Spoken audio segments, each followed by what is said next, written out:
Muito bem, estamos de volta, roteiro gastronômico, um ótimo domingo a todos vocês. E domingo gostoso, hein? Em casa, família, convidados e todos aí, prontos para fazerem e degustar essa receita tipicamente italiana. É vero, né? Uma delícia. Bem, recebendo hoje essa pessoa maravilhosa, aniversariante do dia, gosto de frisar isso, porque um carinho especial no dia do aniversário, vir no roteiro gastronômico, saindo de Cabo Frio, não é, doutor?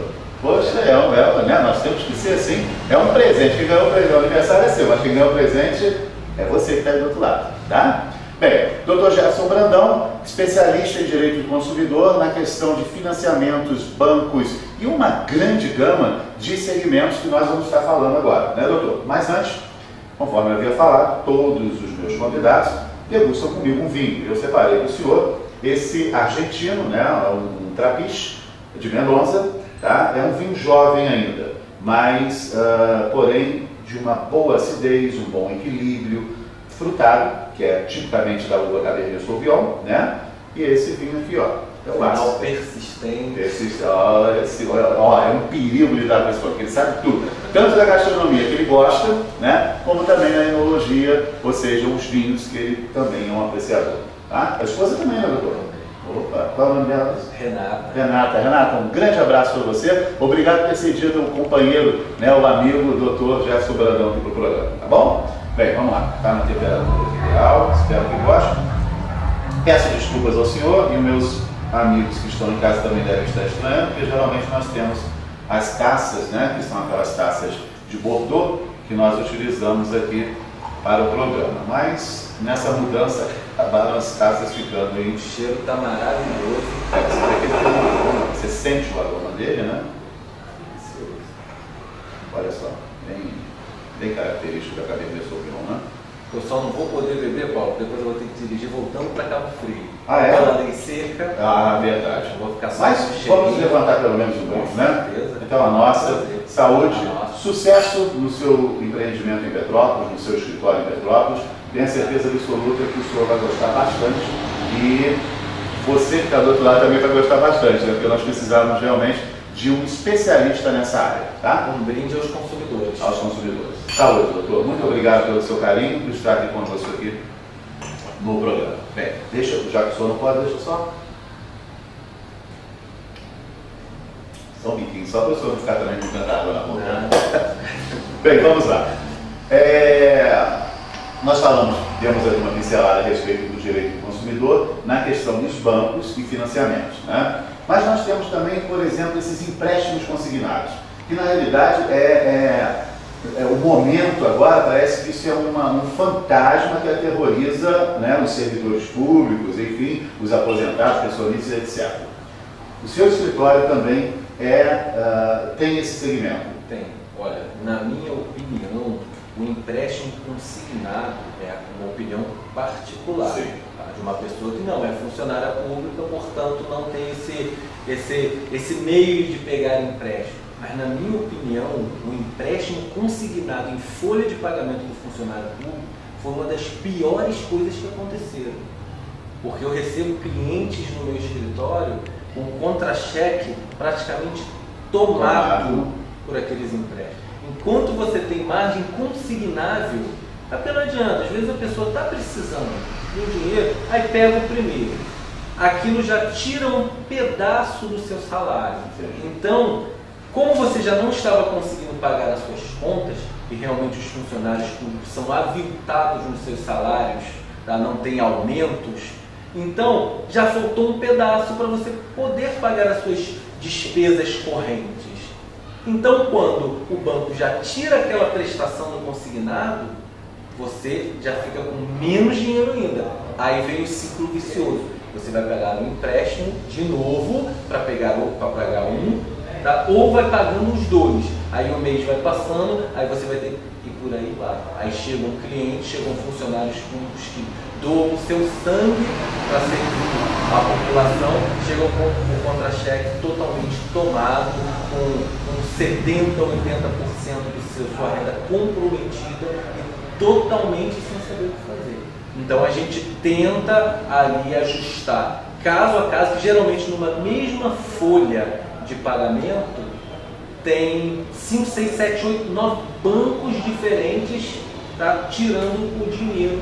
Sem contar que ele está capitalizado, os juros geralmente estão fora da média de mercado, dependendo do banco. Hoje esses bancos pequenos estão fazendo muito empréstimo consignado com juros muito altos, entendeu? Essa questão sem Serasa, sem SPC, entendeu? Quer dizer, eles colocam os juros muito além do que deveriam e fora isso capitalizado.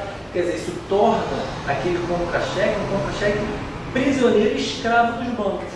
Então quer dizer que a pessoa que nesse exato momento está lá, né, sendo escravizada pelo sistema bancário quanto a essa questão do consignado, existe então esse suspiro, né, essa respiração dentro da lei, quer dizer, né, procurando aqui o seu escritório, dentro dos parâmetros da lei, o senhor consegue muitas das vezes amenizar esse sofrimento, porque não deixa de ser. Com certeza, ajuizando processos contra o banco. Tá? A questão, volto a repetir, tá? É judicial. Tá? Hoje existe uma teoria, que é uma teoria que veio da França, do superendividamento. Tá? Quando o juiz analisa e verifica que a pessoa realmente não tem condição de resolver aquele problema. O funcionário público ganha 3 mil, vem os descontos legais, imposto de renda, os descontos legais. Aí começa a vir inúmeros empréstimos. Aí chega lá, no líquido dele está R$500. Bom, ele é um super endividado. Em regra, o funcionário público só tem aquela renda, cumpre horário integral e tem aquilo ali. Tá? Então ele é um super endividado. Fora também pessoas que não são funcionários públicos, que estão em situação beligerante, no sentido de devendo a tudo quanto é banco, nome negativado. Ela também se encaixa nesse perfil do super endividado. No perfil do super endividado. Mas isso é uma questão de decisão judicial, que vai ver se a pessoa tem bens, é uma N situações, mas é uma saída. E fora que você pode atacar os bancos em relação aos juros e à capitalização, para ser verificado se aqueles juros aplicados ali e se não há capitalização. Tá?